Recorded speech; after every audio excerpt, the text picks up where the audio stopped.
Está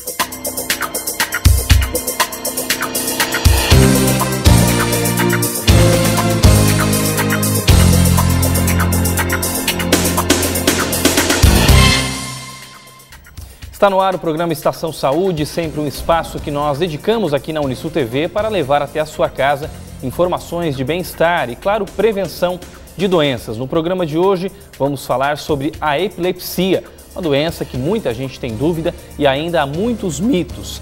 Para falar sobre o assunto, eu recebo hoje aqui no estúdio Dr. Jaime Lim, neuropediatra, e doutora Aline Scarlateri, ela que é neurologista. Ainda no programa tem orientações de saúde sobre o câncer de mama com o Dr.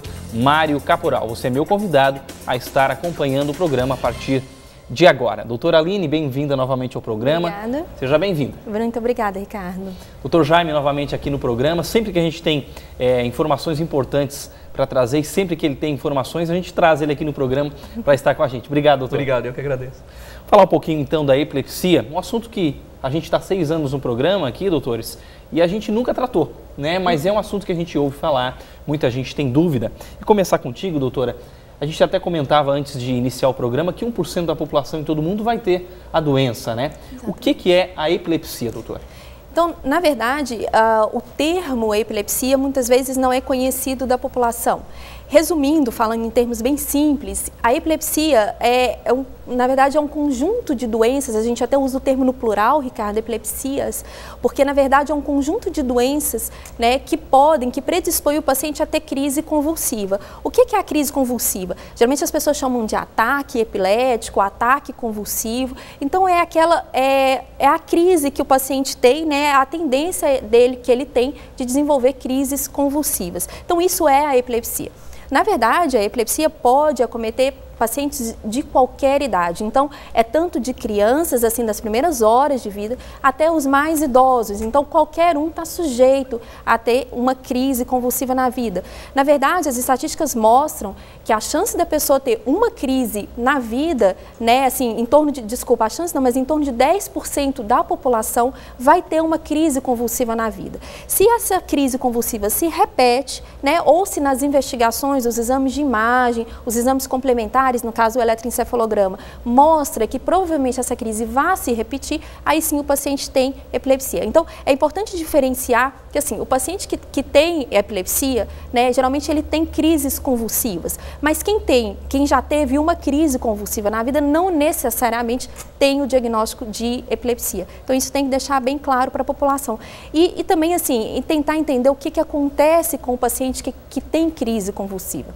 Na verdade, crise, as pessoas acham que pode ser espírito, né, que toma posse do corpo. É aquele mito, né? Isso, o mito que já vem muito de antigamente, né, os relatos muito antigos, né, já falavam né, que poderia ser possessão e tudo. E hoje a gente sabe que não é. Nada mais é que um grupo de neurônios que começam a funcionar de um modo um pouquinho, no jeito que não deveria ser, não é nem errado, mas eles começam a funcionar de um jeito muito síncrono. E essa sincronização desses neurônios pode gerar uma crise convulsiva. Então, não é veia seca na cabeça, não é fio que se encosta. Eu brinco sempre que as nossas conexões neurais não são iguais fios de alta tensão que quando o vento bate um no outro dá um choque. Então, não é isso. É simplesmente um grupo de neurônios que começa a funcionar de uma forma muito síncrona. E essa sincronização desses neurônios gera o que é crise convulsiva, e se isso se repete, a gente chama de epilepsia. Doutor Jaime, na infância, como é que a epilepsia se apresenta aí para os pais identificarem isso? Durante a faixa etária pediátrica, assim como na faixa etária adulta, é uma das condições mais prevalentes que existe. Cerca de 4 a 10% de todas as crianças vão ter pelo menos um episódio de crise convulsiva e assim como a doutora Aline falou, não necessariamente todas as crianças que tiveram um episódio de crise vão ter epilepsia no futuro. Eu acho que um dos aspectos mais importantes na faixa etária pediátrica é isso que o senhor falou agora. É como os pais reconhecem, esse é o grande problema. Quando a gente vê uma criança, geralmente essa crise não é descrita pela pessoa que teve a crise, sim por alguém que viu. E muitas vezes os pais não viram as crises, foram vistas por professores, por colegas de escola. Então, a gente precisa confiar muito numa informação dada por terceiros, o que acaba dificultando muito o diagnóstico. Mas, assim como a doutora Aline falou, existem diversas causas e as epilepsias na infância apresentam causas extremamente diversas da faixa etária adulta, e a gente pode entender então que são universos completamente diferentes e que a gente precisa investigar de algumas formas diferentes quando a criança tem crises convulsivas e epilepsia, assim como o adulto quando tem crises epilépticas. Uma pergunta para vocês dois, na verdade, começando pela doutora Aline, respondendo. As causas principais, por exemplo, na faixa adulta, já depois o doutor Jaime pode falar um pouquinho na questão da infância. O que pode provocar? Uma pessoa teve uma vida normal e de repente é diagnosticada com a doença. Por quê, doutora? Na verdade, assim, as crises convulsivas têm um universo muito grande de causas, né? No idoso, né, uma das principais causas que, né, gera crise convulsiva é o AVC, né, o acidente vascular cerebral ou o derrame, né? Então, em idoso a gente tem que pensar isso. No adulto, a principal causa realmente de epilepsia é um tipo que a gente chama de epilepsia de lobo temporal. O lobo temporal, o cérebro da gente é dividido em regiões, essas regiões recebem um nome técnico de lobos, e a gente tem uma região, que é a região temporal, que fica mais ou menos no nível das têmporas mesmo, que é a região do cérebro que tem mais tendência a gerar crise. Então, no adulto é isso e no idoso é o AVC. Doutor Jaime.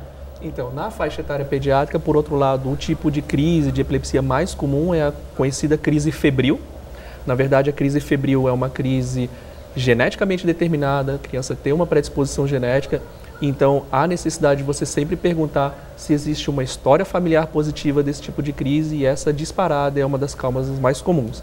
Mas na faixa etária pediátrica, outras formas de crises elas precisam ser investigadas, desde malformações cerebrais, doenças neurometabólicas e doenças neurodegenerativas também podem levar a quadros de epilepsia como principal manifestação. A gente já volta a conversar sobre esse assunto importante aqui no Estação Saúde de hoje. Antes de nós irmos para o intervalo, confira agora uma dica especial para você que busca também qualidade no desenvolvimento do seu filho. No Centro de Educação Infantil Sapequinhas é assim, ambiente todo preparado para receber com carinho o seu maior tesouro. O atendimento é voltado para alunos de 0 a 6 anos. No Sapequinhas você encontra uma estrutura diferenciada, com salas amplas e arejadas, refeitório, parques externos, um espaço ideal para a prática educativa, oferecendo o máximo de segurança. O Centro de Educação Infantil Sapequinhas conta com uma equipe de profissionais graduados e pós-graduados, com experiência, que acompanham o desenvolvimento físico e intelectual de seu filho. O Sapequinhas tem também aulas de inglês e o lanche é oferecido pela própria escola. Possui ainda horário especial de atendimento até às 7 da noite. Aproveite, as matrículas para 2013 serão abertas no dia 26 de novembro até 11 de janeiro. Visite e conheça o Centro de Educação Infantil Sapequinhas, em Tubarão, localizado na rua Miguel Inácio Faraco, 865, no bairro Vila Moema.